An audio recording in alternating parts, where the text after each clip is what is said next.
Lunes 12 de mayo de 2025, estamos de regreso en El Mundo Ahora, la franja informativa de la tarde en France 24.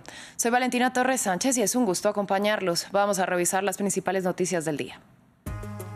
Idan Alexander, el rehén israelí estadounidense, fue liberado por Hamas y ya se reunió con su familia en Israel.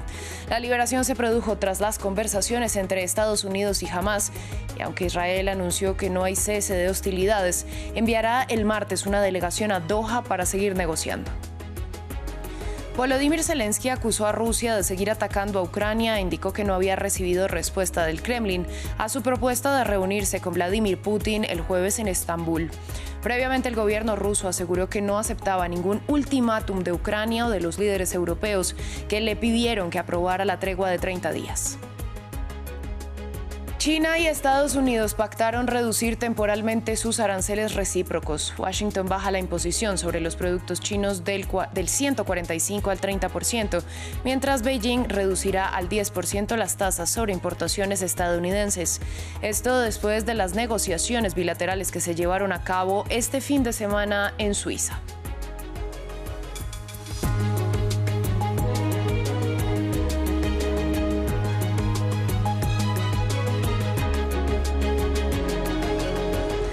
Damos inicio en la Franja de Gaza porque tras más de 19 meses de cautiverio, Hamas liberó a Idan Alexander, el rehén israelí y estadounidense.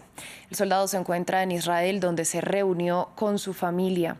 Un hecho logrado tras las negociaciones entre Estados Unidos y el grupo islamista, que busca mostrar buena voluntad frente al gobierno de Donald Trump.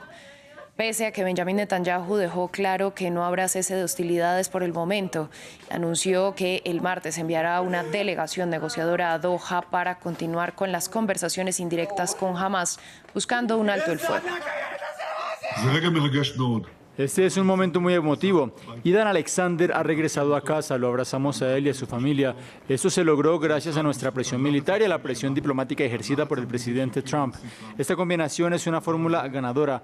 Hablé hoy con el presidente Trump. Me dijo, estoy comprometido con Israel, me comprometo a seguir trabajando en estrecha coordinación con usted para lograr todos nuestros objetivos de guerra, liberar a todos los rehenes y derrotar a Hamas. Estos objetivos van de la mano, están interconectados. Cambiamos de tema, hablamos de Ucrania y Rusia porque el presidente Volodymyr Zelensky dijo en su más reciente declaración que Moscú sigue bombardeando el territorio ucraniano y que aún no tiene respuesta de Vladimir Putin a su propuesta de reunirse el jueves en Estambul. El jefe del Kremlin había dicho más temprano que no aceptará ningún ultimátum ni de Kiev ni de sus aliados europeos respecto a la propuesta de iniciar este lunes una tregua de 30 días bajo amenaza de imponer más sanciones a Rusia. Más detalles en el siguiente informe. Rusia y Ucrania en una mesa de negociación, una escena que no se ve desde diciembre de 2019, cuando Zelensky y Putin estuvieron cara a cara en París. El domingo, el presidente ucraniano dijo estar dispuesto a reunirse con su par ruso en Turquía este jueves 15 de mayo. Esto después de que Donald Trump lo instara públicamente a aceptar la propuesta de conversaciones directas que hizo el fin de semana el líder del Kremlin. Este lunes, Zelensky ha acusado a Moscú de seguir atacando a su país. Además, ha instado a Rusia a responder el ofrecimiento lo antes posible y ha reiterado su voluntad de dialogar en Turquía. Estoy dispuesto a estar en Turquía. Por desgracia, el mundo sigue sin recibir una respuesta clara de Rusia a las numerosas propuestas de alto el fuego. Los bombardeos y asaltos rusos continúan. Moscú ha guardado silencio todo el día en relación con la propuesta de una reunión directa. Un silencio muy extraño. Durante el fin de semana, los líderes europeos se unieron a Zelensky en Ucrania para exigir un alto al fuego de 30 días, propuesta apoyada por el enviado de Estados Unidos. Y este lunes, Alemania dijo que se preparaban más sanciones contra Rusia. En tanto, el Kremlin rechazó este lunes esos dichos y los tildó de amenazas, a la vez que reafirmó su compromiso de diálogo. El enfoque dirigido específicamente a encontrar una solución diplomática real a la crisis ucraniana, eliminando las causas profundas del conflicto y estableciendo una paz confiable, fue recibido con comprensión y apoyo por parte de los líderes de muchos países. También es conocida la posición del presidente de Estados Unidos, Donald Trump, que llamó a la parte ucraniana a participar en la reunión que propusimos de inmediato sin condiciones. Y aseguró que el domingo Rusia dialogó con el presidente turco Recep Tayyip Erdogan, quien está dispuesto a organizar las negociaciones en su país. Putin y Zelensky no se han reunido desde diciembre de 2019 y no ocultan su desprecio mutuo. Continuamos con la situación entre India y Pakistán. En sus primeros comentarios públicos desde el anuncio de un cese del fuego entre ambas potencias nucleares el sábado, el primer ministro indio Narendra Modi prometió una respuesta firme en caso de un nuevo ataque por parte de Pakistán. Nueva Delhi acusa a Islamabad de ser responsable del atentado del pasado 22 de abril en la disputada Cachemira, algo que Pakistán niega. El informe es de Maxime Pluinet. Un frágil alto el fuego que los beligerantes toman con cautela. Este fin de semana, India y Pakistán lograron un acuerdo de cese el fuego después de semanas de tensiones tras un atentado en la disputada región de Cachemira, que Nueva Delhi imputó a Islamabad, algo que niega Pakistán. El lunes, el presidente estadounidense se felicitó de haber evitado una supuesta guerra nuclear. El sábado, mi administración ayudó a mediar en un alto al fuego total e inmediato, creo que permanente, entre India y Pakistán, poniendo fin a un peligroso conflicto de dos naciones con muchas armas nucleares y que se estaban enfrentando acaloradamente y que aparentemente no iba a parar. Pakistán saludó este esfuerzo de mediación de Washington y se comprometió a respetar el cese del fuego. Agradecemos al presidente Trump su liderazgo y su papel proactivo en favor de la paz en la región. Pakistán aprecia a Estados Unidos por facilitar este resultado, que hemos aceptado en interés de la paz y la estabilidad regionales. También agradecemos al vicepresidente J.D. Vance y al secretario de Estado Marco Rubio sus valiosas contribuciones en favor de la paz en el sur de Asia. Pero en su primera declaración pública desde el cese de los enfrentamientos, el primer ministro indio Narendra Modi afirmó que su país solo pausó su acción militar y se reserva el derecho de tomar represalias en caso de un futuro ataque pakistaní. La operación Sindur ha trazado una nueva línea en la lucha contra el terrorismo. Ha establecido un nuevo estándar, una nueva normalidad. En primer lugar, si se produce un ataque terrorista contra India, se dará una respuesta adecuada y contundente. Responderemos a nuestra manera, en nuestros propios términos. El ejército indio afirmó el domingo por primera vez que durante la escalada sus ataques mataron a más de 100 militantes en Pakistán. Vamos ahora a Turquía porque el Partido de los Trabajadores del Kurdistán, el PKK, considerado terrorista por Ankara, anunció su disolución y la entrega de armas tras 40 años de combates en un conflicto que dejó más de 40.000 muertos. El gobierno turco calificó la noticia como un punto de inflexión en la lucha contra el terrorismo. Desde Estambul, Adrián Rocha, corresponsal de France 24, nos amplió los detalles. El anuncio de hoy de la guerrilla kurda del PKK de proponer su futura y muy próxima disolución y el fin de la lucha armada llega después de varios meses de negociaciones secretas y oscuras con el gobierno turco, pero sobre todo con muchísimas dudas para el futuro. Dudas porque sobre todo ninguna de las dos partes, ni el gobierno turco ni la guerrilla, ha explicado cuáles serán los próximos pasos y las preguntas por lo tanto duran. No se sabe, por ejemplo, qué va a ocurrir con las armas de este grupo, a quién van a ser entregadas, cómo van a ser entregadas y quién va a garantizar la entrega de este armamento de la guerrilla, cuyo liderazgo se encuentra sobre todo en las montañas del norte de Irak. Tampoco se desconoce también, por supuesto, qué ocurrirá con estos milicianos de la guerrilla. Tan solo sabemos especulaciones de los medios próximos al gobierno turco, del presidente turco Recep Tayyip Erdogan, que aseguran que estos milicianos podrían ser mandados a terceros países, como podría ser en un futuro Noruega o incluso Sudáfrica. También existe la duda de qué ocurrirá con los miles de presos políticos que en la actualidad Turquía tiene en sus cárceles. Se trata de políticos y activistas kurdos que llevan encarcelados varias décadas. Destaca entre ellos el ex líder del principal partido kurdo, Selahattin Demirtas, en la cárcel ilegalmente, según el Tribunal Europeo de Derechos Humanos, desde 2016. Recordemos que en el conflicto que termina ahora entre la guerrilla kurda del PKK y el gobierno turco, por parte de los dos bandos, han muerto desde la década de los 80 más de 40.000 personas.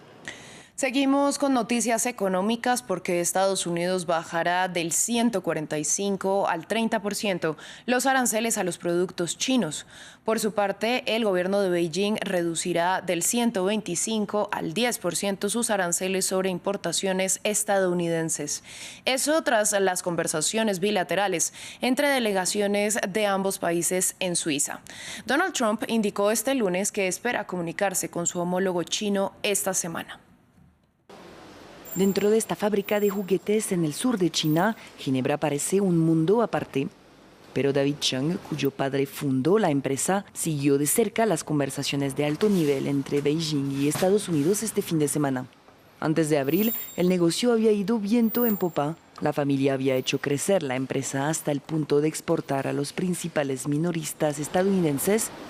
Todo cambió cuando el presidente Donald Trump anunció una ronda tras otra de aranceles contra las importaciones chinas. La mejor palabra que puedo decir es que para nosotros es existencial. Podríamos no existir.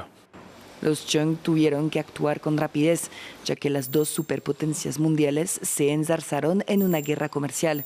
Han reducido significativamente la producción, despidiendo a la mitad de su fuerza de trabajo china.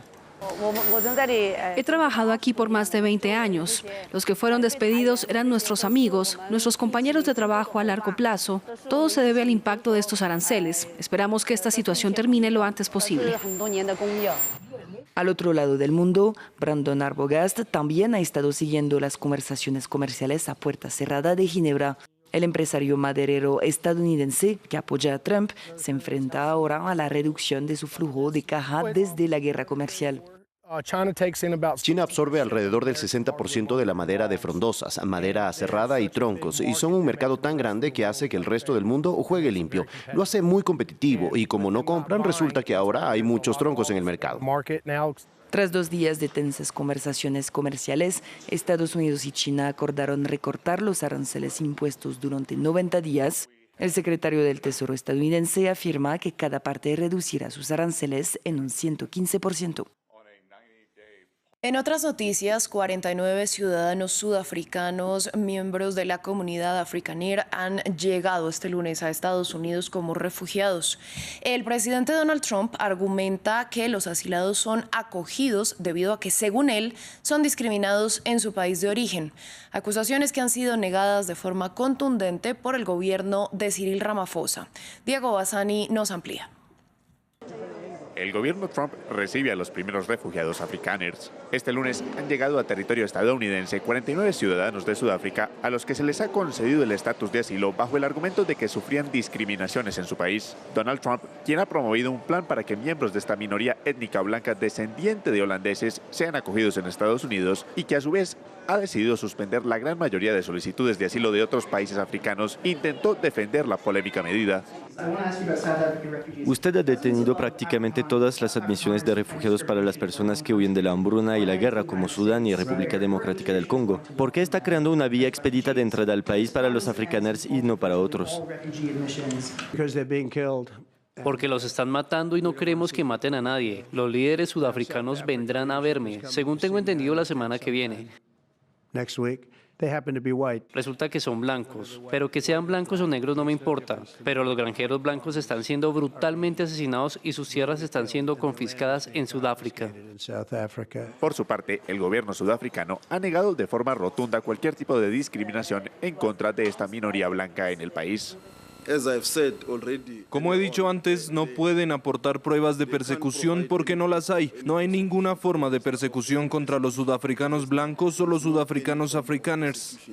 A inicios de este año, el presidente Cyril Ramaphosa promulgó una ley que permite al gobierno redistribuir tierras. La iniciativa fue criticada por la comunidad afrikaner, que representa alrededor del 7% del país, pero que según cifras estatales del 2017 eran propietarios del 72% de las tierras cultivables. A su vez, la política pública fue ampliamente cuestionada por el presidente Trump y por el millonario y ciudadano sudafricano Elon Musk, quienes argumentaron que la norma es discriminatoria en contra de la minoría blanca. Cerramos hablando de la salud del expresidente uruguayo José Pepe Mujica porque su estado se ha deteriorado en las últimas horas. Su esposa, la ex vicepresidenta Lucía Topolansky, informó que Pepe está en fase terminal del cáncer de esófago que enfrenta y que recibe cuidados paliativos en su domicilio a las afueras de Montevideo. El domingo, el presidente Yamandu Orsi había dicho que su padrino político estaba grave y no podía moverse, luego de que sorprendiera su ausencia en las votaciones de las elecciones departamentales uruguayas.